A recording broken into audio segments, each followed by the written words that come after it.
ನನಗೆ ದರ್ಶನ್ ಅವ್ರ ಬಗ್ಗೆ ಏನಂದ್ರೆ ಒಂದು ಮೊದಲ ಒಂದು ಫಿಲ್ಮಿಂದ ಕೂಡ ಅವರನ್ನು ನಾನು ಅಬ್ಸರ್ವ್ ಮಾಡಿದ್ದೀನಿ. ಟೆಕ್ನಿಷಿಯನ್ ಆಗಲಿ, ಕ್ಯಾಮ್ರಾಮ್ಯಾನ್ ಆಗಲಿ, ಅಸಿಸ್ಟೆಂಟ್ ಆಗಲಿ, ಪ್ರೊಡಕ್ಷನ್ ಬಾಯ್ ಇಂದ ಹಿಡಿದು ಪ್ರತಿಯೊಬ್ಬರನ್ನು ಕರೆದು ಮಾತಾಡ್ಸೋದು. ನೀವು ಯಾರನ್ನಾದ್ರೂ ಸಪ್ರೇಟ್ ಆಗಿ ಹೋಗೋಕೆ ಕೇಳಿ ದರ್ಶನ್ ಪರ್ಸನಲಿ ಹೇಗೆ ಅಂತ ಹೇಳಿ. ಯಾಕಂದ್ರೆ ಅವರು ಕ್ಯಾಮ್ರಾ ಡಿಪಾರ್ಟ್ಮೆಂಟ್ ಅಲ್ಲಿ ಇದ್ರು, ಅವರು ಇದೆಲ್ಲ ಗೊತ್ತಾ ಮನುಷ್ಯನಿಗೆ. ಬಟ್ ಅವ್ರು ಬಂದಾಗ ಅವಮಾನ ಆಗಿದೆ. ಇವನ್ ನಾನು ಮೆಜೆಸ್ಟಿಕ್ ಮಾಡುವಾಗ ನಾನು ನೋಡಿದ್ದೀನಿ. ನಾನು ಅವಾಗ ಸೀನಿಯರ್ ಆಕ್ಟರ್, ನನ್ನನ್ನು ಬೈದಿದ್ದಾರೆ. ಅದು ನೋಡ ಅವ್ರು ಮಾಡೋದು ಆಕ್ಟಿಂಗ್ ನೋಡ್ರೆ ಸುಮ್ಮನೆ ಅಲ್ಲಿ ಇರೋದಲ್ಲ. ಹ್ಞೂ ಸರ್ ಕೈ ಕಟ್ಕೊಂಡು. ನನಗೇನಂದ್ರೆ ದೊಡ್ಡ ನಟನ ಮಗ, ನಮಗೆ ಒಂಥರ ಇದಿತ್ತು. ಯಾಕಂದ್ರೆ ನಾನು ವಜ್ರಮುನಿ ಇಲ್ಲೇ ಇರ್ತವ್ರ ಮನೆ. ವಜ್ರಮುನಿ ಅವ್ರು ಕಂಡ್ರೆ ತುಂಬಾ ಹುಚ್ಚು ಪ್ರೀತಿ ಅವ್ರ ಮೇಲೆ. ಆಮೇಲೆ ತೋಗುದೀಪ್ ಶ್ರೀನಿವಾಸ್ ಅವ್ರ ಕೆನ್ನೆ ಅದೊಂದು ಚೆಕ್ ಮಾಡ್ಬೇಕಾದ್ರೆ ಆ ಪ್ರೀತಿ ದರ್ಶನ್ ಅವ್ರ ಮೇಲೆ ನಂಗೆ ಟ್ರಾನ್ಸ್ಫರ್ ಆಯ್ತು. ನಾನು ಹೋಮ್ ಮಾಡಿದಾಗ ಅದು ಅವ್ರ ಮನೆಗೆ ಹೋಗಿದ್ದೆ ಮೈಸೂರಿಗೆ. ದರ್ಶನ್ ಅವರ ತಂದೆಯನ್ನು ನೋಡಕ್ಕೆ, ಅವರಿಗೆ ಕಿಡ್ನಿ ಆಗ್ತಾನೆ ಆಪರೇಷನ್ ಆಗಿತ್ತು. ನನಗೆ ಸಮರ ಅಂತ ಫಿಲ್ಮ್ ಮೈಸೂರಲ್ಲಿ ಶೂಟಿಂಗ್ ಆಗಿತ್ತು. ಆವಾಗ ಅಲ್ಲಿ ಕರ್ಕೊಂಡೋದ್ರು ನನ್ನನ್ನು, ಬಾ ಅಂತೇಳಿ. ನನ್ನನ್ನು ನೋಡಿದ್ರೆ ಯಾರೋ ಇವನು, ಅದೇ ಹೋಮ್ ಫಿಲ್ಮ್ ವಿಲನ್ ಅಂದ್ರು. ಇವನು ಎಷ್ಟು ಕಡ್ಡಿದೆ ಇದ್ದಾನೆ, ಇವನು ಏನು ವಿಲನ್ ಅಣ್ಣ. ಈಗ ನ್ಯೂ ಜನರೇಷನ್ ಹಿಂಗೇನ ಎಲ್ಲ ಸ್ಲಿಮ್ ಹುಡುಗರುಗಳೇ ರೌಡಿಗಳು. ಹಾಲು ಕೊಡು ಅವನಿಗೆ, ಹಾಲು ಕೊಡ್ಸಿದ್ರು. ಅಂದ್ರೆ ಸ್ವಲ್ಪ ದಪ್ಪಗಾಗು, ಚೆನ್ನಾಗಿ ಆಗು, ಪರ್ಸನಾಲಿಟಿ ಬೆಳೆಸು ಅಂತ.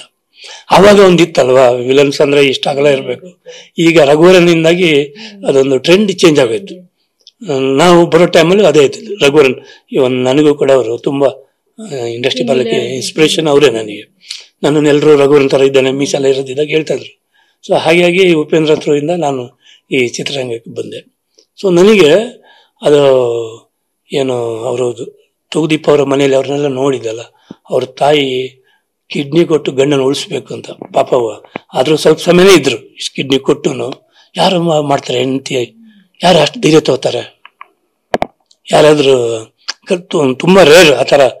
ಆಗಿರುವಾಗ ಅವ್ರ ಫ್ಯಾಮಿಲಿ ಒಂದು ಒಳ್ಳೆ ತ್ಯಾಗಮಯ ಅವ್ರ ಫ್ಯಾಮಿಲಿನಲ್ಲೇ ಬಂದಿದೆ. ನಾನು ಅದನ್ನು ನೋಡಿದೆ. ನಾನು ಇಷ್ಟು ದೊಡ್ಡವ್ರ ಮಗ, ಇಷ್ಟು ಸಿಂಪಲ್ ಆಗಿ. ಸೊ ಅಲ್ಲಿಂದ ನಾನು ಇರ್ಲಿಲ್ಲ ಸಮರ ಶೂಟಿ ಆ ಟೈಮಲ್ಲಿ ಇರ್ಲಿಲ್ಲ, ಮಕ್ಳು ಯಾರು ಇರ್ಲಿಲ್ಲ. ನಂಗೆ ಇನ್ನೂ ಗೊತ್ತು, ಮೀನಮ್ಮ ಬಂದು ಹಾಲು ಕೊಟ್ಟರು. ಇವರೊಂದು ಚಿಕ್ಕದೊಂದು ಸಪ್ರೇಟ್ ಒಂದು ಕೋಣೆ ಮಾಡ್ಕೊಂಡಿದ್ರು ಹಾಲಿಂದ. ಅಲ್ಲಿ ದೊಡ್ಡಣ್ಣ ಎಲ್ಲ ಇದ್ರಲ್ಲ, ಶ್ರೀನಿವಾಸ ಮೂರ್ತಿ ಅವರು, ದೊಡ್ಡಣ್ಣ ಶ್ರೀನಿವಾಸ ಮೂರ್ತಿ ಅವರೆಲ್ಲ ನೋಡ್ಲಿಕ್ಕೆ ಹೋಗಿದ್ರು. ನನ್ನನ್ನು ಕರ್ಕೊಂಡೋದ್ರು. ನಾವೆಲ್ಲ ಒಂದೇ ರೂಮಲ್ಲಿ ಇದ್ವಿ ಅವತ್ತು. ಹಾಗೆ ಅವ್ರ ಫ್ಯಾಮಿಲಿ ಮೇಲೆ ಬಹಳ ಒಂದು ಪ್ರೀತಿ. ಆ ಪ್ರೀತಿ ಎಲ್ಲಿವರೆಗೆ ಕಂಟಿನ್ಯೂ ಆಯ್ತಂದ್ರೆ, ಅವರ ಆಗಿನ ಏನೇ ಫಿಲ್ಮ್ ಮಾಡಿದಾಗ ನಾನೇ ಒಬ್ಬ ವಿಲನ್, ನಾನು ಅದ್ರಲ್ಲಿ ಒಂದು ಕ್ಯಾರೆಕ್ಟರ್ ಮಾಡ್ತಿದ್ದೆ. ಅವಾಗ ನಾವು ಜೊತೆಗೆ ಇರೋದು, ಮಾತಾಡೋದು ಫ್ಯಾಮಿಲಿ ಬಗ್ಗೆ. ನನ್ನ ದೊಡ್ಡ ಮಗನ ಕಂಡ್ರೆ ಬಹಳ ಇಷ್ಟಪಡ್ತಾ ಇದ್ರು. ಏನಕ್ಕೆಂದ್ರೆ ಅವಾಗ ಅವನು ಹುಟ್ಟಿದ ಏನು 1 ವರ್ಷ ಆಗಿರ್ಬೋದು, 1.5 ವರ್ಷ. ಆ ಟೈಮಲ್ಲಿ ಅವನು ದರ್ಶನ್ ಅವ್ರನ್ನು ನನ್ನ ಫಿಲ್ಮ್ ನಾನು ಅವ್ರದ್ದೇ ಮಾಡ್ತಿದ್ದಲ್ಲ. ಟಿವಿ ನೋಡ್ರಿ ಅಪ್ಪ ಮತ್ತೆ ದರ್ಶನ್ ಮಾಮ ಹಿಂಗೆ ಅದೊಂದು ಬಾಂಧವ್ಯ ಬೆಳೆದು ಬಿಡ್ತು. ಕಲಾವಿದ್ರ ಮನೆಯಲ್ಲಿ ಒಂದು ಮಕ್ಕಳದ್ದು ಒಂದು ಬಾಂಧವ್ಯ ನಾವು ಹೇಗೆ ಬೆಳೀತದೆ ಹೀರೋಗಳ ಮಧ್ಯದಲ್ಲಿ, ನಮ್ಮ ಮನೆಯಲ್ಲಿ ಆ ರೀತಿ ಬೆಳೆದೋಯ್ತು. ಸೊ ದರ್ಶನ್ ಅವರು ಎಲ್ಲ ವಿಚಾರಿಸೋದು, ಫ್ಯಾಮಿಲಿ ಹೇಗಿದೆ,